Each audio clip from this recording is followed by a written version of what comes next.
मेरा नाम मेजर लवेंद्र चौधरी है। जैसा अभी आशी कह रही थी कि रोलर कोस्टर, तो लाइफ रोलर कोस्टर जैसी होनी चाहिए, मैं उसी में बिलीव करता हूँ। तो अगर आप एंटी टेररिज्म ऑपरेशंस लीड करें, सबसे ज्यादा चैलेंजिंग चीज क्या होती है? सबसे चैलेंजिंग चीज है आपकी टीम की सेफ्टी।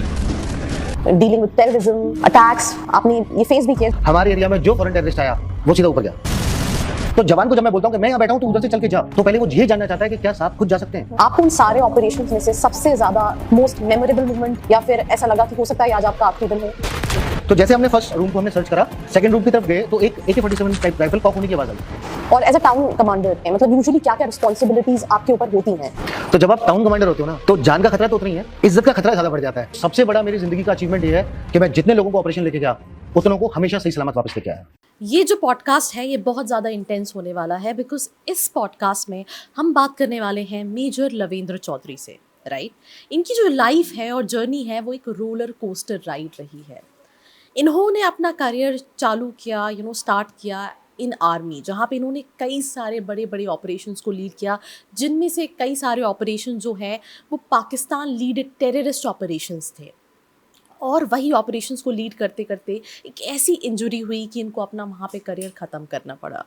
बट इन्होंने हार नहीं मानी। उसके बाद यूपीएससी दिया, यूपीएससी देने के बाद MBA किया बॉस्टन यूनिवर्सिटी से, कुछ साल वहाँ जॉब की एंड देन अपना एंटरप्रेन्योरशिप करियर स्टार्ट किया।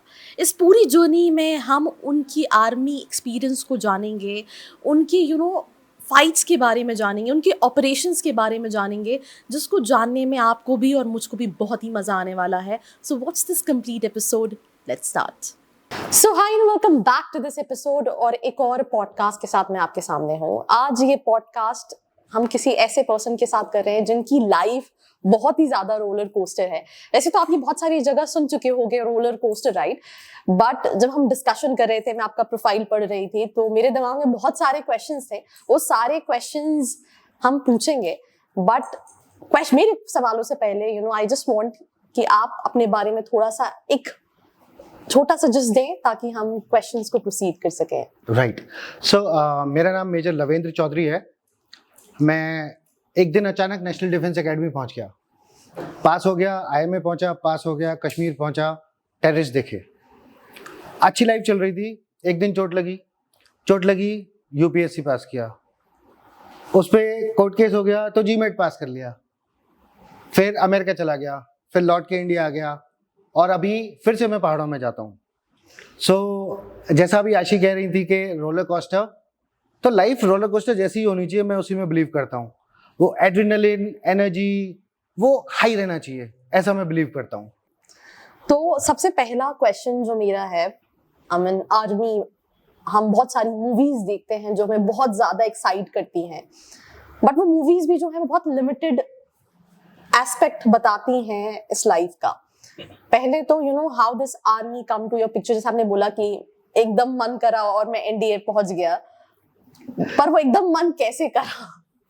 Okay, so if I tell you, ऐसा कोई ये नहीं था कि मुझे आर्मी में ही जाना है, मुझे NDA ही ज्वाइन करना है, मतलब ऐसा कोई एक टारगेट लेके नहीं चल रहा था लाइफ में। बस एक बचपन से ना एक फैमिली एटमॉस्फेयर ऐसा था कि राष्ट्र है, देश है, तिरंगे का सम्मान है, तो वो कहीं बैक ऑफ द माइंड वो चल रहा था। एंड मैं छोटा था तो एक बास्केटबॉल टूर्नामेंट हो रहा था एंड उसमें आर्मी की भी टीम थी, तो उसके जो कैप्टन थे वो आर्मी के कैप्टन थे उस टाइम पे। तो मैंने देखा एक बड़ा स्मार्ट सा लड़का, मैं छोटा बच्चा एक देख रहा है ना कि एक स्मार्ट सा एक बंदा है, वो थोड़ी छोटी मूछें रखी हुई हैं, टॉल हैंडसम सा है ना, बड़ा फिट। वो देखा, मैं कहा यार बड़ा हो गया इसके जैसा बनना है। एंड वो एक थॉट कहीं पता नहीं मन में, दिल में वो अंदर रह गया। एंड उसके बाद जब 12th किया तो सारे IITs और ये सब तो हम दे ही रहे थे एग्जाम। कुछ मेरे फ्रेंड्स ने बोला चलो NDA का भी एग्जाम देते हैं। सो कोई खास प्रिपरेशन नहीं करी, जो IIT वगैरह के लिए कर रहे थे वो सेम प्रिपरेशन थी। और बचपन से शैतान थे तो शायद फिट थे। एंड एग्जाम देने गए मस्ती मस्ती में कि अगर अच्छा हुआ एग्जाम तो एग्जाम दे के आ जाएंगे, नहीं अच्छा हुआ तो मूवी देख के आ जाएंगे। तो ये प्लानिंग के साथ गए एंड वो चीजें होती चली गई। तो मुझे लगता है शायद नेचर, भगवान, वो भी शायद ऐसी चीजों को ना डिजाइन कर देते हैं आपके लिए कि आपके सबकॉन्शियस में वो चल रहा है कि मुझे चाहिए, तो वो आप तक मिलता है। तो इसलिए मैंने बोला कि अचानक से NDA पहुंच गए तो एनडीए का एक्सपीरियंस कैसा था? आई मीन बहुत सारे लोग हैं जिनको नहीं पता कि मतलब क्या यूनिक है, मतलब क्या होता है एग्जैक्टली, तो क्या बोलना चाहेंगे आप इस पे? ओके, सो देखिए एनडीए का आप 3 साल एनडीए में निकालते हो, तो उसको छोटे वर्ड्स में कहना तो बड़ा डिफिकल्ट होगा, but it's like it's a full experience, full experience. बहुत सारी अच्छी चीजें हो रही हैं, बहुत सारी खराब चीजें हो रही हैं, बहुत सारी ऐसी चीजें हो रही हैं जिनको आप याद करके हंसते हो, और बहुत सारी ऐसी चीजें हो रही हैं कि जिनको आप याद करके आपको अभी भी दर्द होता है कि अच्छा मैंने ट्रेनिंग में ये भी किया था। सो वो सारा कुछ का मिक्स है। एक वो बोलते हैं ना कि एक गुलदस्ता टाइप है, जैसे आई टेल यू कि वो नहीं बोलते माला बनती है तरह तरह के फूलों से, तो एनडीए में एक एनडीए गार्लैंड होती है। अच्छा। वो बेसिकली हमारी साइकिल होती है, हम उसके ऊपर कम बैठते हैं, वो हमारे ऊपर ज्यादा बैठती है।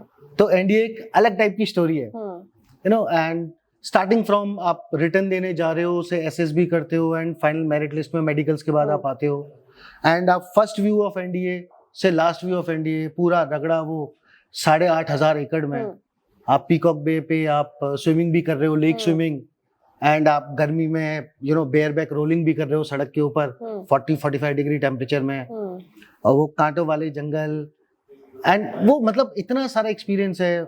Official training and then unofficial रगड़ा, बाथरूम सेशंस, टेबल सेशंस, ये सब हमारी अनऑफिशियल ट्रेनिंग होती है।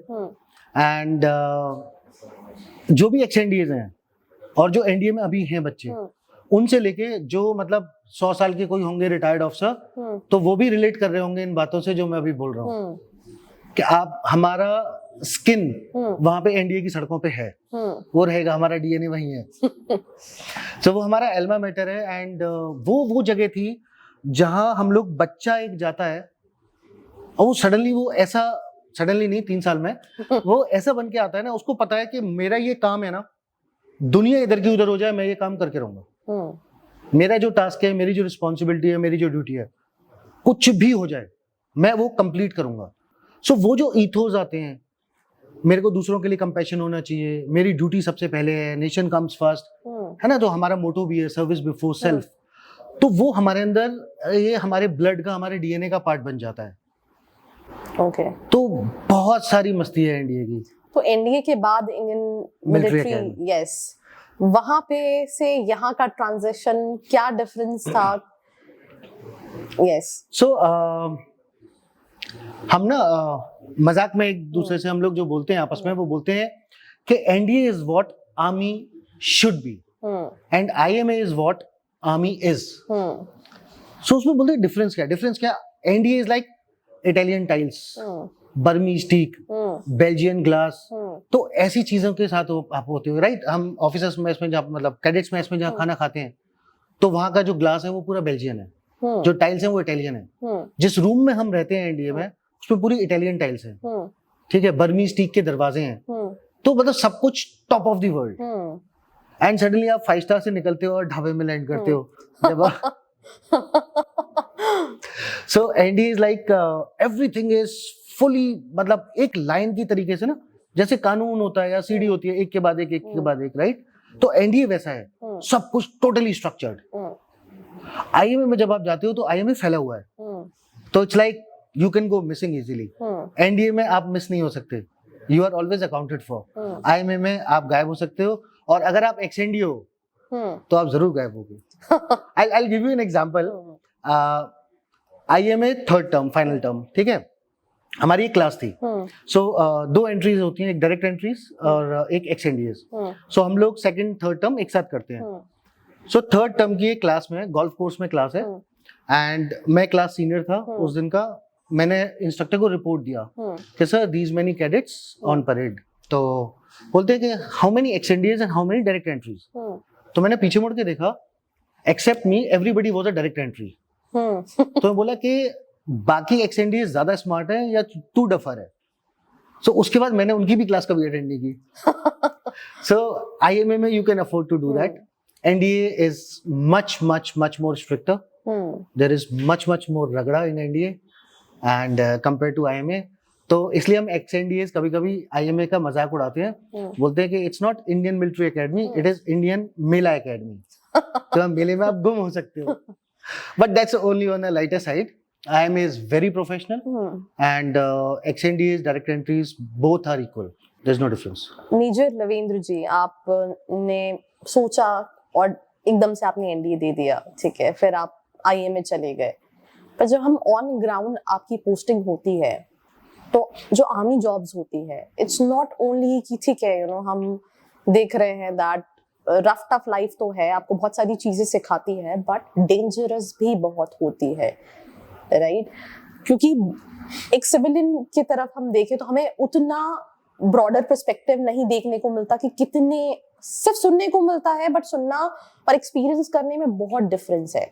और आई थिंक आपकी पोस्टिंग भी जो है that was in north Kashmir, if I am not wrong, right? Dealing with terrorism, attacks, आपने ये फेस भी किया जो हम आगे डिस्कस करेंगे।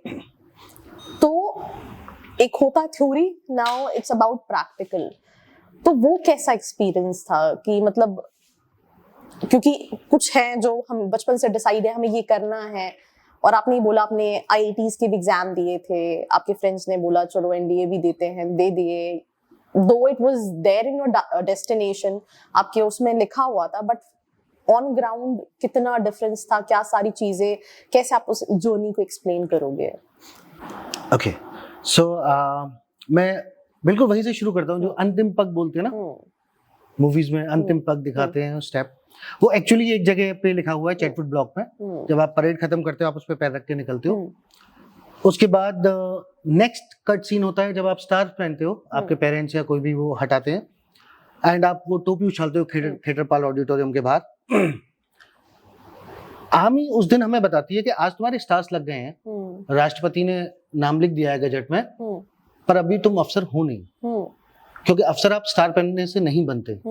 आपको ग्राउंड पे जाना पड़ता है, आपको अपने जवानों के सामने जाके प्रूव करना पड़ता है। असली स्टोरी तो वहां से शुरू होती है। अभी तक जो था, जैसे आप बोल रहे हो थ्योरी ना, सो वो थ्योरी प्रैक्टिकल सब करा, पर अभी तक ग्राउंड पे नहीं देखा, दुश्मन देखा ही नहीं अभी हमने, राइट? अब यहाँ से निकल के हम बटालियन पहुंचते हैं, तो सबसे पहली चीज, अनलाइक बाकी डिपार्टमेंट के ऑफिसर्स, ठीक है, कोई बुरा नहीं माने कोई, बाकी लोग कमीशन होते हैं, ऑफिसर बन जाते हैं, हम कमीशन होने के बाद फौज बोलती है बेटा ग्राउंड पे रहो, अब प्रूव करो कि तो जो सब पास करके आ रहे हो ना अभी 4 साल में, उसको प्रूव तो करो कि तुम उस लायक हो के नहीं। तुमने एकेडमी में प्रूव कर लिया, एकेडमिकली प्रूव कर दिया, अब जवानों के सामने प्रूव करो। सो आप जिस दिन बटालियन जाते हो, आप सडनली बटालियन में पहुंचते हो, 800 1000 जो भी जवान है वहां पे, बाकी आपके सीनियर ऑफिसर्स हैं वहां पे 4 6 10 जो भी, वो सब आपको देख रहे हैं। अब आपको प्रूव करना है कि जितने भी इंस्ट्रक्टर्स ने, जितनी भी किताबों ने, जितने भी उस्तादों ने हमें जो भी सिखाया, और जब हम उस बटालियन में पहुंचे कि क्या हम वर्दी हैं उस बटालियन में रहने के, now you have to earn everything again, right? तो 2 चीजें होती हैं, आपने स्टार पहना है कंधे पे, जवान आपको सलूट करेगा, भाई राष्ट्रपति ने पर्चा दिया आपको, सलूट करेगा, पर क्या वो आपकी इज्जत करेगा? और अगर वो आपकी इज्जत नहीं करेगा, तो जिस दिन दुश्मन सामने होगा ना, जब आप उसको बोलोगे कि इसको ठोक के आ, वो रिफ्यूज कर देगा। जो डिसिप्लिन है ना, वो ऐसे ही आता है कि एक ऑफिसर जो भी सीनियर है, वो अपने जूनियर्स के जवानों के सामने ना प्रूव करता है कि मैं कुछ हूं उसको, और ये डेली आपको करना है, हर दिन करना है। आप ऑपरेशंस में जाते हो, हर दिन ऑपरेशन में जाओगे, हर दिन आपको प्रूव करना है।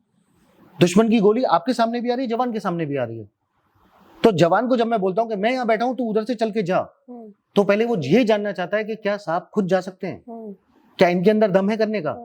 सो you have to prove that. तो वो आपका एक नया चैलेंज आता है।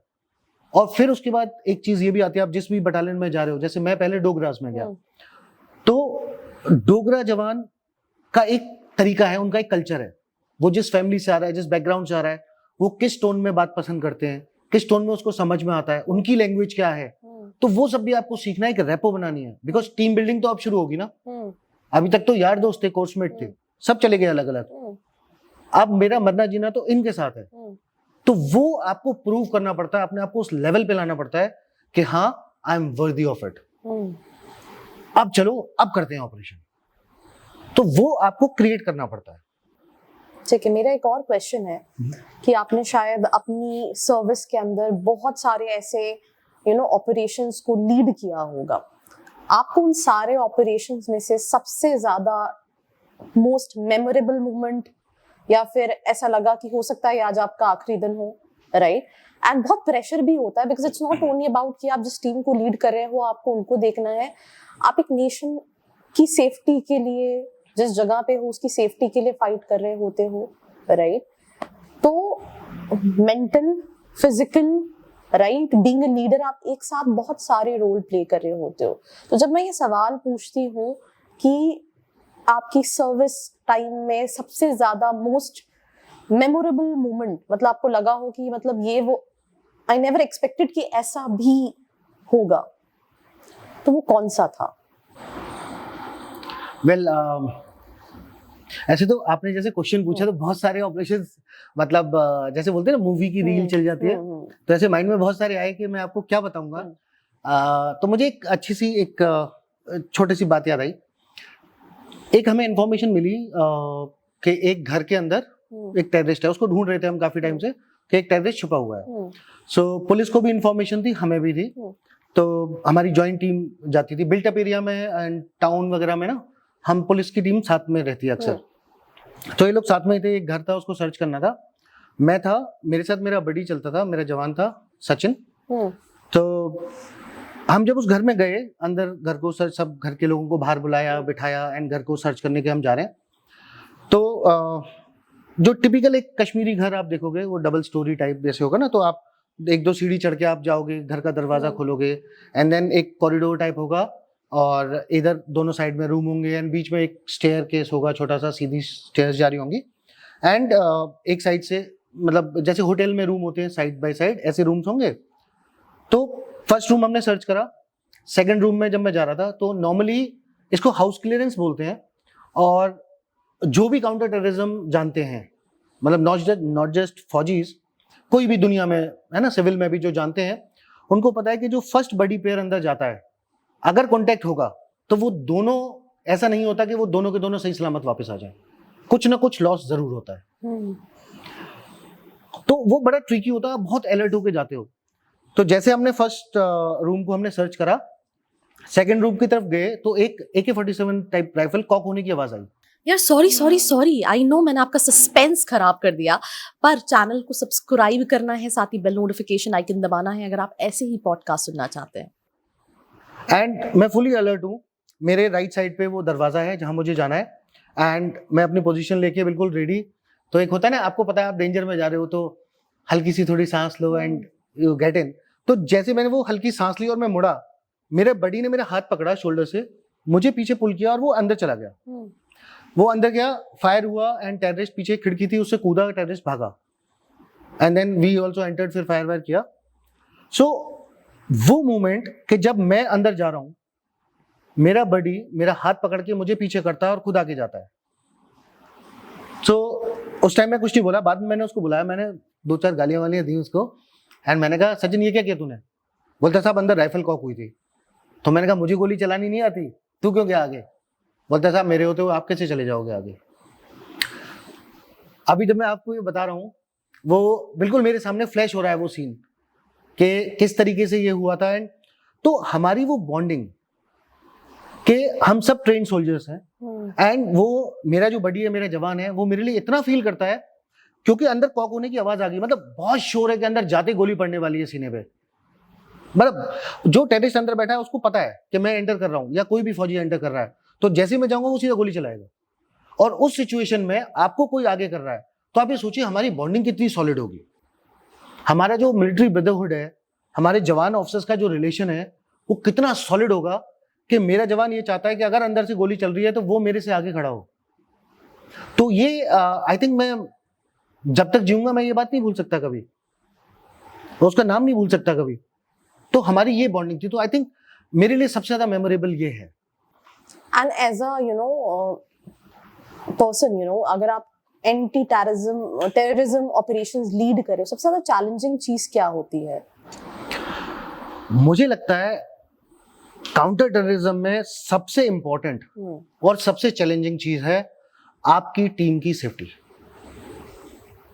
मैं जहां भी किसी से बात करता हूं, मैं बोलता हूं कि मेरे को सबसे बड़ा मेरी जिंदगी का अचीवमेंट ये है कि मैं जितने लोगों को ऑपरेशन लेके गया उतनों को हमेशा सही सलामत वापस लेके आया।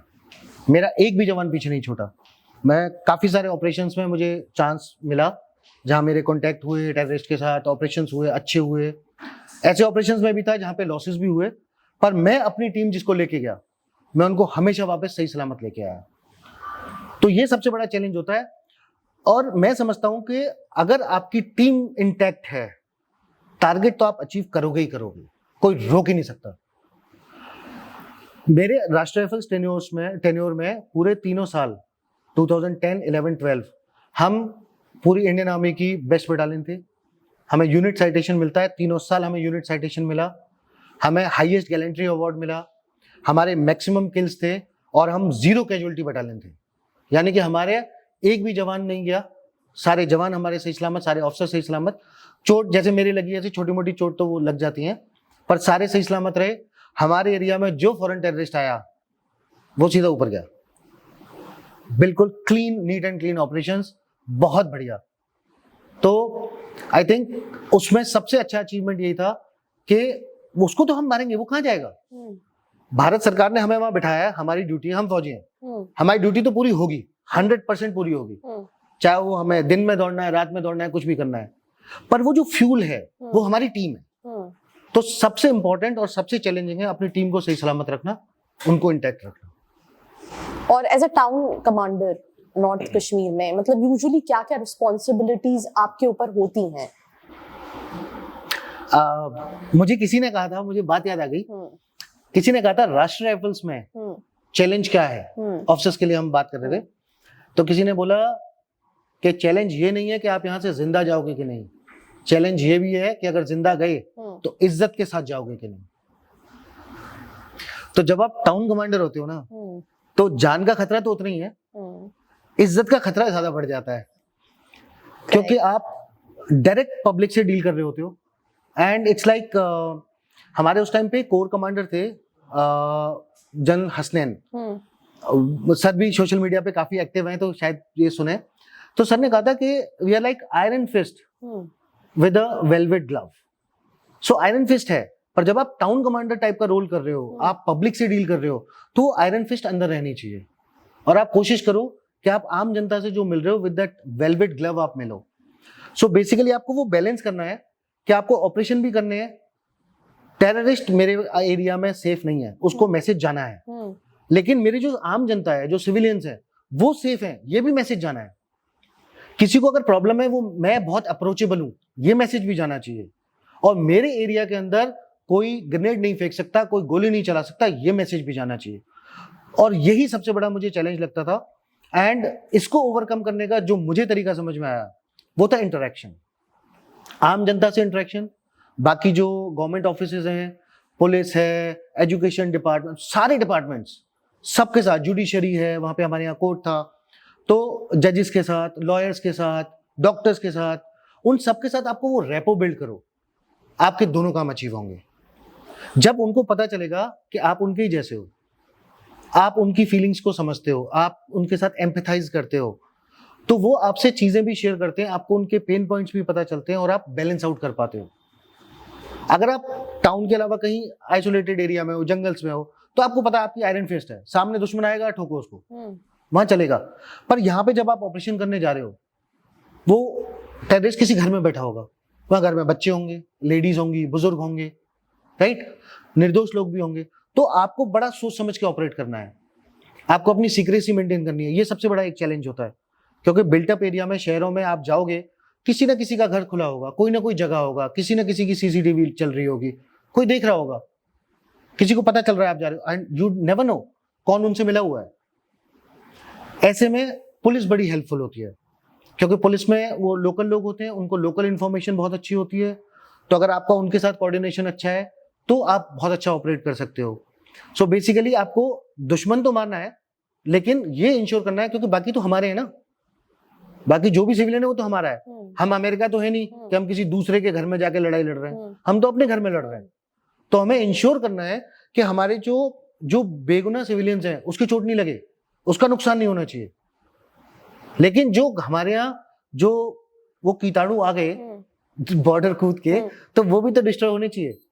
सो यही बैलेंस करना है, सारी फाइट टाउन्स में यही है क्या वो बैलेंस करके चलो। मेरा एक और क्वेश्चन है, जब हम कश्मीर की बात करते हैं, राइट, अगर मैं बाहर की दुनिया से देखूं तो बहुत ज्यादा अनसेफ प्लेस अभी भी कई सारे वहाँ पे कॉलेजेस हैं जहाँ पे बच्चे जाना प्रेफर नहीं करते बिकॉज ऑफ सेफ्टी। न्यूज में चीजें आती हैं बट वो बहुत ऊपर लेवल पे है। कई बार ऐसी न्यूज भी आती है कि इंटरनेट बंद हो गए, कॉलिंग बंद हो गई, मतलब सब कुछ बंद कर दिया गया है। पर ऑन ग्राउंड कैसा है कश्मीर, राइट? वहाँ पे सेफ्टी जिसके लिए वहाँ पे मेजरली आर्मी है, तो इस पे आप क्या कहना चाहेंगे? ओके, सबसे पहले तो मैं ये बताता हूँ कि कश्मीर है हमारा अपने देश का हिस्सा है, ठीक है, और सेफ है कि नहीं है उस पर अभी आता हूँ, पर जैसा भी है वो हमारे देश का हिस्सा है, वो हमारा है, हमारा घर है, ठीक है। कोई कितनी भी कोशिश कर ले, मैं अपने घर जाना नहीं छोड़ूंगा। क्या आप अपने घर जाना छोड़ दोगी? नहीं छोड़ सकते ना, तो मैं कैसे छोड़ दूं? तो सबसे पहले सारे इंडियंस को ये समझ लेना चाहिए कि वो भी हमारा घर है, हमारे देश का अपना हिस्सा है। कोई कितनी भी ताकत लगा ले, हम वहां रहेंगे, हम वहां जाएंगे, क्योंकि वहां के लोग हमारे अपने हैं, हमारे अपने भाई बहन हैं, उनको हम कभी नहीं छोड़ सकते। पहली चीज। दूसरी चीज, चीजें थी, गंदी थी, पर ये सब पास्ट हो चुका है। इनफैक्ट जो मेरे से थोड़े पहले वाले ऑफिसर्स हैं, उन्होंने जो देखा वो मैंने नहीं देखा। जो मेरे बाद वाले हैं उन्होंने मुझसे भी कम देखा, और आज जो चीजें हैं वो बहुत डिफरेंट है। मैं रेगुलरली जाता रहता हूँ, विजिट करता हूँ, मेरे बहुत फ्रेंड्स हैं, और मुझे लगता है इट्स परफेक्टली सेफ, उतना ही सेफ है जितना दिल्ली है, और बल्कि उससे ज्यादा है। कश्मीर में आप किसी के घर नॉक कर दोगे ना कि मुझे परेशानी है, तो अगर मैं ये कहूँ कि 100%, तो शायद गलत नहीं होगा कि 100% आदमी आपकी हेल्प करने की कोशिश करेगा। बहुत अच्छे लोग हैं, और आज की डेट में तो बहुत सेफ है, कुछ भी नहीं हो रहा है। सिक्योरिटी फोर्सेस ने, गवर्नमेंट ने जो भी अभी काम किए हैं, बहुत अच्छे काम किए हैं, बहुत इन्फिल्ट्रेशन कम है, ठीक है, और एक्टिविटीज भी ऐसी कोई टेररिस्ट एक्टिविटीज बहुत ज्यादा नहीं हो रही हैं। जो कुछ है वो बहुत हाई एल्टीट्यूड में, बहुत कहीं जंगल अंगल में, कुछ थोड़े बहुत बोलते हैं ना, थोड़ा बहुत इन्फेक्शन कहीं कहीं रह गया है, और वो भी क्लियर आउट हो जाएगा। लेकिन वो होगा कब? जब बाकी लोग विश्वास तो करो, जाना तो शुरू करो।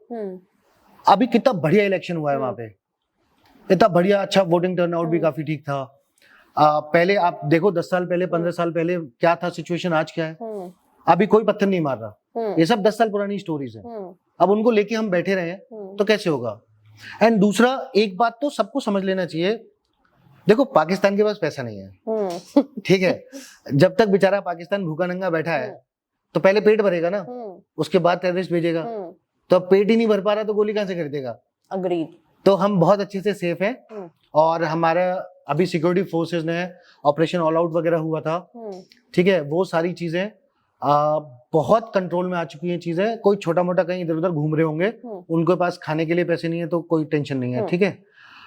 एक आपने ये बोला तो मैं बताता हूँ, जो अखनूर साइड में एक ऑपरेशन हुआ था एक आर्मी कॉन्वॉय पे, आई थिंक इसको भी कुछ महीने हो चुके हैं। वो एक टोटली अलग एरिया है, एंड उन एरियाज में नॉर्मली टूरिस्ट कोई घूमने नहीं जाता,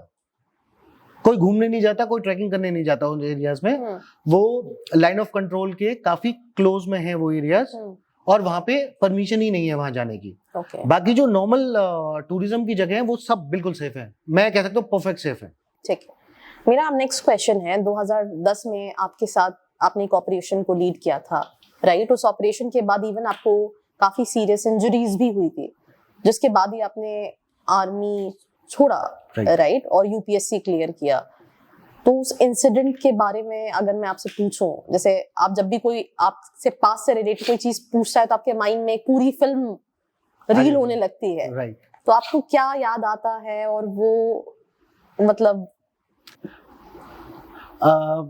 अगर मैं ये बोलूं कि क्या याद आता है, तो जो पहली लाइन मुझे याद आई, मुझे सिर्फ ये लगा कि यार चोट अगर लगनी थी तो अगले दिन लग जाती, तो शायद मैं ज्यादा बेटर वो ऑपरेशन कर पाता। बेसिकली सर्दियां शुरू हो रही थी उस टाइम पे, 1 अक्टूबर की बात है, 1 अक्टूबर 2010।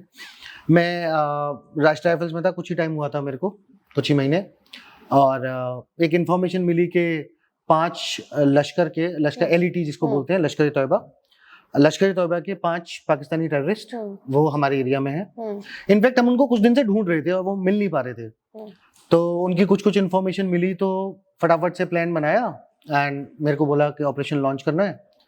टाइम बहुत कम था तो बहुत स्पीड में हम वहाँ पे पहुंचे। मैं अपनी छोटी सी टीम लेके गया था और टेक्निकली मुझे लगता है कि मुझे शायद थोड़ी और बड़ी टीम ले जानी थी। 5 टेररिस्ट काफी होते हैं और स्पेशली जब जंगल वंगल का एरिया होता है तो उनका भागने के चांसेस बहुत ज्यादा हो जाते हैं।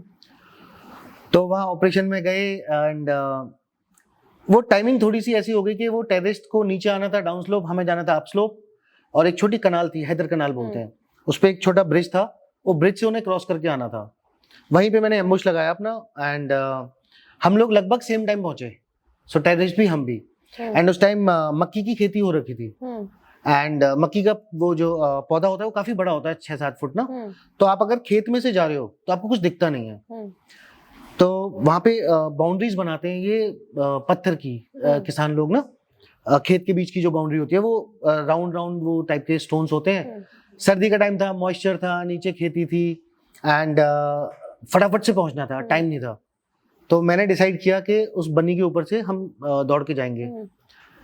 तो मैं चल रहा था, मेरे बडीज थे एंड हम पहुंचे और टेररिस्ट पहुंचे एक ही टाइम पे। एंड दूसरा क्या था, हम एक्सपेक्ट कर रहे थे टेररिस्ट सामने से आएगा, पर वो टाइमिंग थोड़ी गड़बड़ हुई तो वो थोड़ा राइट साइड पे थे हमारे एंड उन्होंने हमें देखा, उन्होंने फायरिंग शुरू कर दी। तो गोलियां लगी एंड मैं गिरा। आपको गोली कहाँ लगी थी? गोली तो बुलेट प्रूफ पे थी, मेरे को नहीं लगी। उसको बोलते हैं गन शॉट वुंड, वो मेरे को नहीं है। पर मैं जब गिरा तो मेरा ये शोल्डर निकल गया एंड वो निकला एंड वो चढ़ाया तो अंदर से पूरा रप्चर हो गया। उसको एक कोई चीज होती है उसको बोलते हैं लेब्रम, तो वो टूट गया। डॉक्टर्स जानते होंगे, मतलब मेरे को तो चोट लगी बस। एंड टेररिस्ट थे सामने, मेरे बडी ने शोल्डर चढ़ाया, एक फायरिंग में चालू, हम शुरू हो गए फायर करना कि गिरते रहते हैं, लगती रहती है। एंड उसके बाद जब काफी देर तक फायर चला, उसके बाद फायर थोड़ा लल आ जाता है, उसके बाद लगा कि पेन काफी हो रहा है, फिर पेन किलर लिया, फिर ढूंढा टेररिस्ट कहाँ है, फिर उसके बाद वो चलता रहा ऑपरेशन काफी। फिर क्योंकि कांटेक्ट हो गया था तो टेररिस्ट भी वहां से भागने की कोशिश कर रहे थे, मेरी टीम छोटी थी, तो फिर बाकी जो साइड में कंपनीज थी उनको बताया, फिर वो लोग आए एंड फिर उसमें हमने 4 टेररिस्ट मारे। एक भाग गया था, उसको इंजर्ड था तो उसको फिर पकड़ा और फिर उसका इंटेरोगेशन किया। तो मतलब मिक्स काइंड फील, वो ऐसा फील होता है ना, आप मूवीज में देखते हो सामने किसी ने राइफल करी, गोली चलाई, पर जब एक्चुअली 10-12 मीटर से, सॉरी नॉट फुट, 10-12 मीटर से कोई आपकी तरफ लाके AK-47 आपको जब गोली आ रही होती है, आप बिल्कुल उसकी बैरल ना, वो फ्लैश आपको दिख रहा होता है एंड वो फ्लैश जब आप देखते हो उसके बाद आपको कुछ नहीं दिख रहा होता, बस आपको सिर्फ गोली की वो लाइट्स दिख रही हैं और आप फायर कर रहे हो, वो फायर कर रहा है एंड वही दिखता है।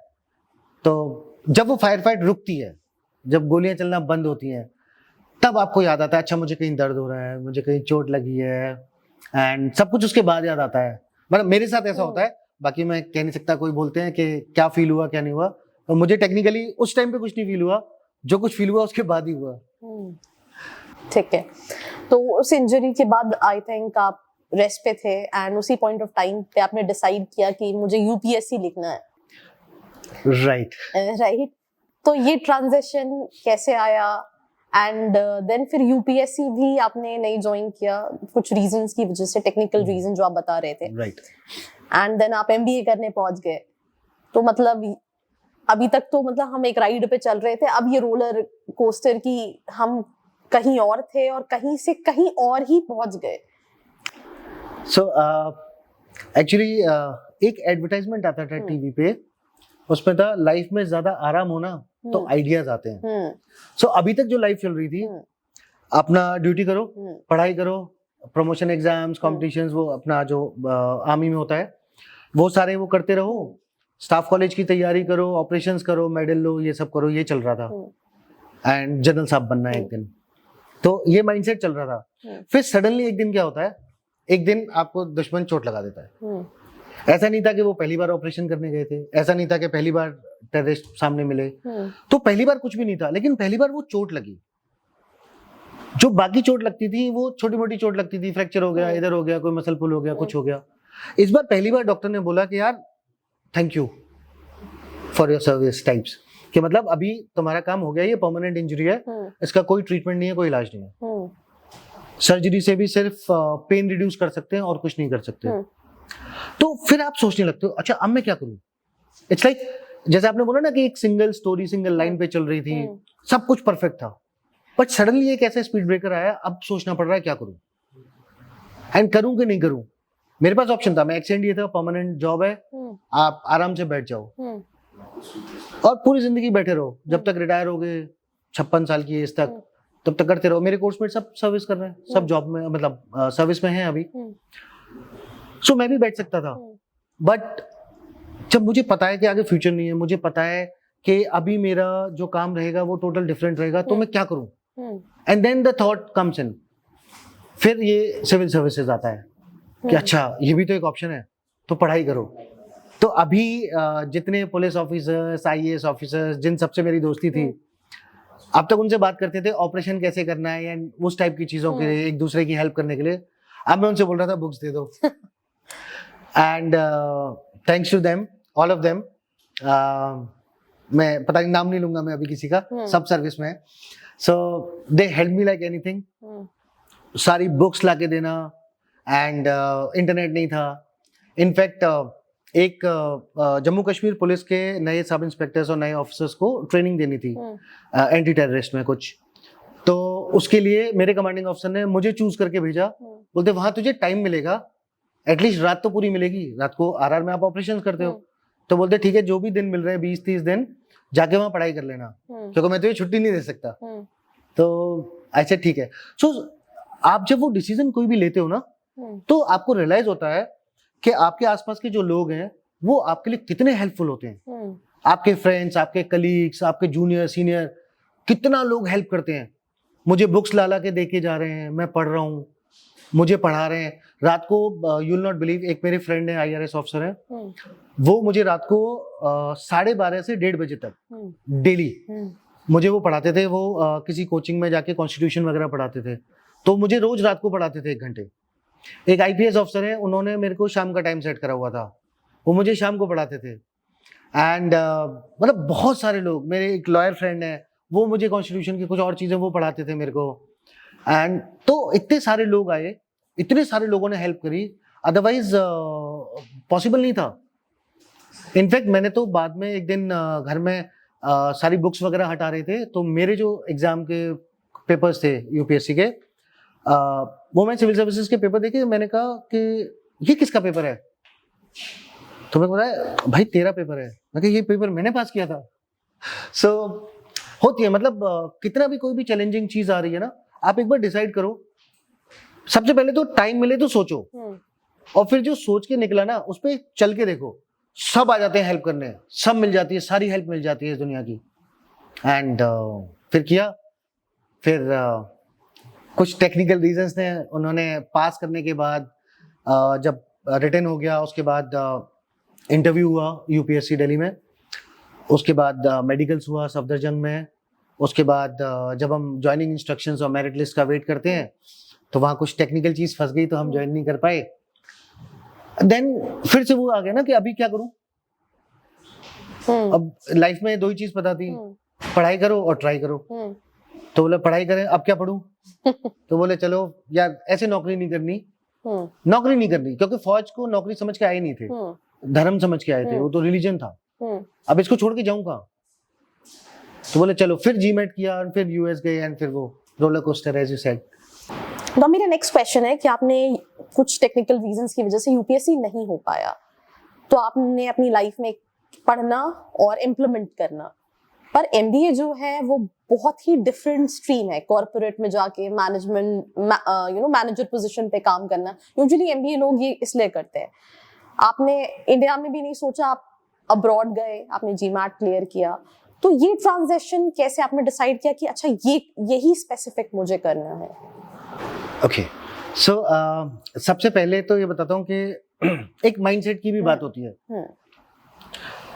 जैसे एग्जाम जब दे रहे थे 12th के बाद, तो आईआईटीज, यू नो, एनडीए, सब टॉप लेवल पे।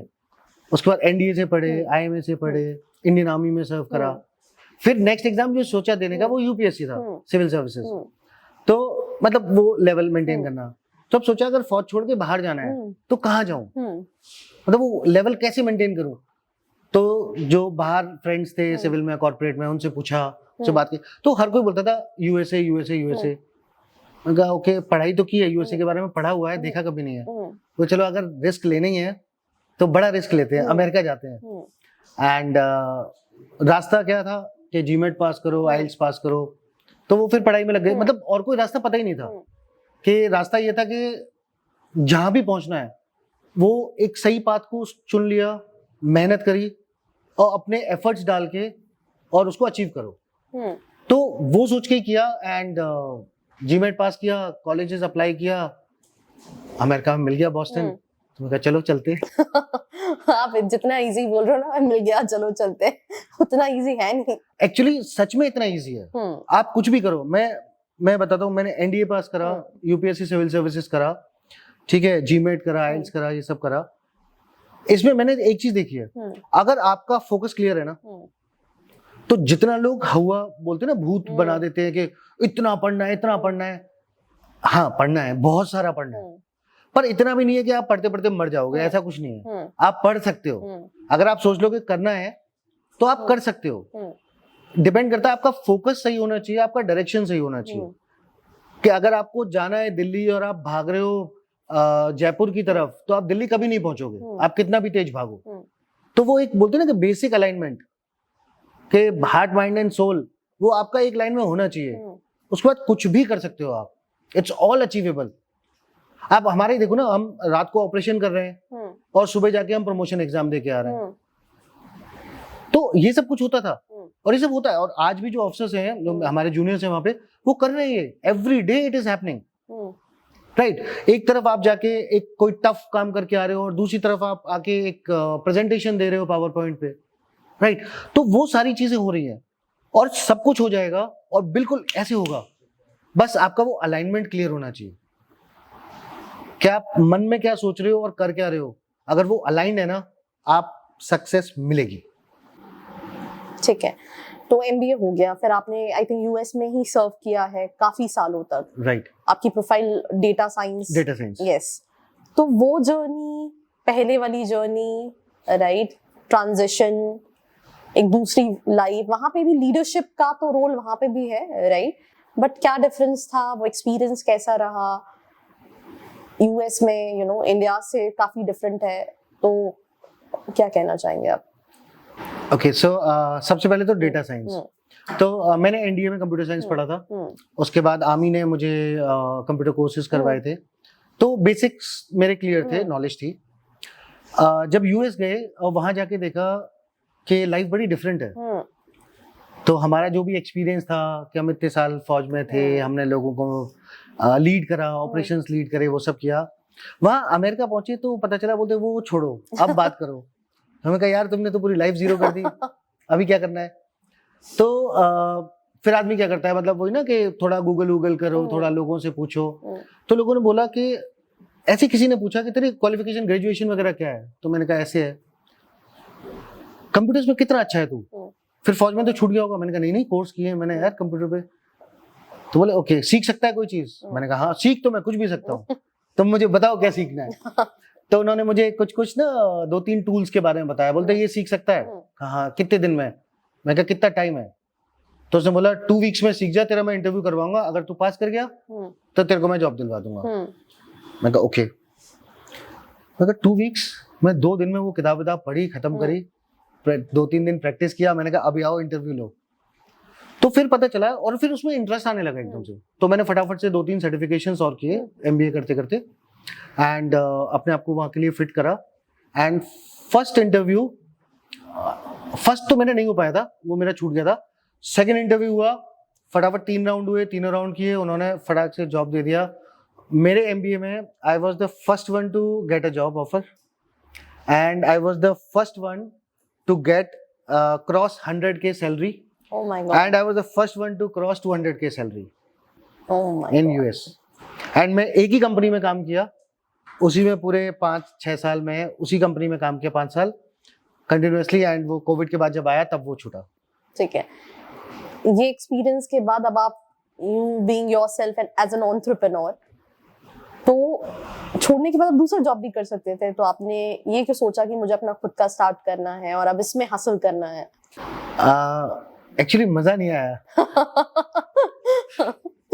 देखो मैं आपको बताता हूँ, जब हमने आर्मी में कमीशन हुए ना, जो सैलरी होती थी हम वो ड्रॉ तो कर नहीं पाते थे क्योंकि एटीएम वीटीएम कुछ है नहीं, तो हम फील्ड चेक से पैसे मंगवाते थे। तो 5,000 रुपए की लिमिट थी कि हम सिर्फ 5,000 रुपए ले सकते हैं।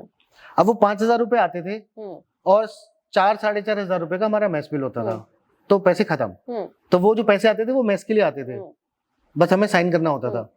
तो पैसे कभी जेब में रहे नहीं। अमेरिका वालों ने बहुत पैसे दे दिए, तो समझ नहीं आया क्या करें। सो खैर that's on a lighter side, but मुझे लगता है कि अगर मैं बैठा रहूं चेयर पे ना, तो अब ऊपर वाले ने हमें बनाया 2 पैर दिए, अब मैं पूरे दिन अगर चेयर पे बैठा रहूंगा तो पैर का यूज क्या है? तो जैसे पहले बंदर होता था और उसकी पूंछ गायब होकर हम इंसान बन गए, तो कहीं ऐसा नहीं हो हम ऐसे बैठे रहे हमारे पैर ही गायब हो जाए आगे वाली जनरेशंस में। सो मैं कहा पैरों को थोड़ी एक्सरसाइज देते हैं, हाथों को थोड़ी एक्सरसाइज देते हैं। एंड मुझे लगता है कि जब आप माउंटेन्स में जाते हो, जब आप एडवेंचर करते हो, राइट, आप राफ्टिंग कर रहे हो, आप स्काई डाइव कर रहे हो, आप कुछ भी कर रहे हो ना, उस टाइम पे आपका ब्रेन कुछ अलग तरीके से काम करता है। आप रॉक क्लाइंब कर रहे हो, आप रैपलिंग कर रहे हो, वो जब रिस्क आता है ना, एक जरा सा डर लगता है थोड़ा सा, तो मुझे लगता है वो डर मुझे बहुत किक देता है। तो अब क्योंकि मैं एक्टिव सर्विस में नहीं हूँ, तो अब कोई टेररिस्ट तो शायद मुझे गोली ना मारे। तो वो एड्रेनलिन को कैसे दौड़ाऊं, वो एक्साइटमेंट कहाँ से लाऊं, कुछ तो चाहिए। एंड अगर वो नहीं है तो मुझे लगता है जो भी नहीं करते, तो मैं उनको बोलता हूँ कि आप लोग करो, कुछ भी एडवेंचर करो, कहीं भी पहाड़ में जाओ, जंगल में जाओ, वो थोड़ा सा अपने आप को डर लगाओ। जब आपको डर लगेगा ना, आप चीजों को अप्रिशिएट करोगे, आप अपने दोस्तों को अप्रिशिएट करोगे। एंड एक मेरा मानना है कि आप जो भी काम करो ना, पूरे दम से करो। आप गेम्स खेलते हो, पूरे दम से खेलो। काम करते हो, अपना काम पूरे दम से, पूरे दिल से करो। दोस्ती करते हो, दुश्मनी करते हो, मोहब्बत करते हो, सब में पूरा दम लगा दो कि मतलब यही है जो है, और आप देखो कितना मजा आता है। और वो जब आप पहाड़ चढ़ रहे हो, ट्रैकिंग कर रहे हो, आप विंटर कैंप, स्नो कैंप्स, कुछ भी ऐसा कर रहे होते हो ना, उसमें आपको दिल लगाना पड़ता है, क्योंकि आपको पता है आपने गलती करी, आपका भी हाथ पैर टूटने वाला है, तो आप वो फोकस लाते हो। एंड वो फोकस जब आप वहां से लौट के आते हो ना, तो फोकस आपके काम में लगता है, और आप उतने ही एफर्ट में जो पहले कर रहे थे, उतने ही एफर्ट्स में आप बेटर रिजल्ट्स लाते हो। तो आई थिंक सबको करना चाहिए, and me being my self, तो मैं तो ऐसे हूँ, मतलब दिल से काम होता है यहाँ पे। तो जाना है, एडवेंचर करना है, जंगल में जाना है, लोगों से मिलना है, नई नई चीजें करनी है, तो दिल कह रहा है करो तो करेंगे। ठीक है, आई थिंक मेरे सारे क्वेश्चंस ऑलमोस्ट हो गए हैं। अभी आप अपना कुछ भी सजेशन या कुछ भी आप अपनी लाइफ के इतने एक्सपीरियंस करने के बाद लोगों को बताना चाहते हो तो वो चीज़। एक तो सबसे पहली चीज, ये बीच में क्वेश्चन आया था, मैंने बोला ऐसे हो गया, जिंदगी में सब कुछ ऐसे ही होता है। लाखों साल से आदमी रह रहा है, आदमी आया गया, सबकी लाइफ स्पैन धरती के उसमें कंपैरिजन में ना वो ऐसे निकल जाती है। तो आपको जो भी करना है ना, पूरे दिल से करो, पूरे दम से करो। अभी जैसे बात चल रही है, मैं आया, आर्मी से गया, कॉर्पोरेट में गया, आके अपनी एक एडवेंचर कंपनी चालू कर दी, राइट। दिल को छूना चाहिए। आप जाओ एक बार जंगल में जाके देखो। मेरी जो छोटी सी कंपनी है उसका नाम है Grit and Zeal Adventures, and उसका मतलब ये है आपके अंदर दम होना चाहिए।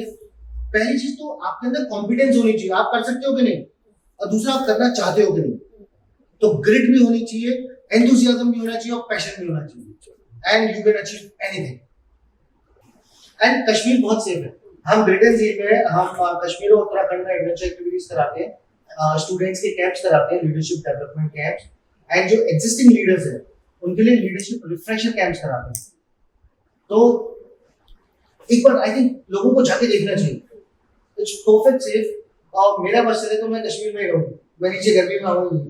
ठीक है, इसके बाद हो सकता है बहुत सारे लोग पहले एक्सपीरियंस सुनेंगे, फिर उसके बाद will give it a try. हां, दे शुड। हमारा कश्मीर हमारा है, हम ही जाएंगे और कौन जाएगा। तो आपने देखा ये पॉडकास्ट लेते टाइम मेरी जो नज़रें हैं वो बिल्कुल भी नहीं इधर उधर हुई। इतना इंटरेस्टिंग कॉन्वर्सेशन था, बहुत ही मज़ा आया और कई सारे एक्सपीरियंसेस जीने को मिले जो हम कभी सोच भी नहीं सकते जो एक मेजर की लाइफ में होते हैं। आपको ये कॉन्वर्सेशंस कैसी लगी? Let me know in the comment section below. बाकी ऐसी ही इंटरेस्टिंग कॉन्वर्सेशन के लिए फॉलो और सब्सक्राइब फॉर मोर।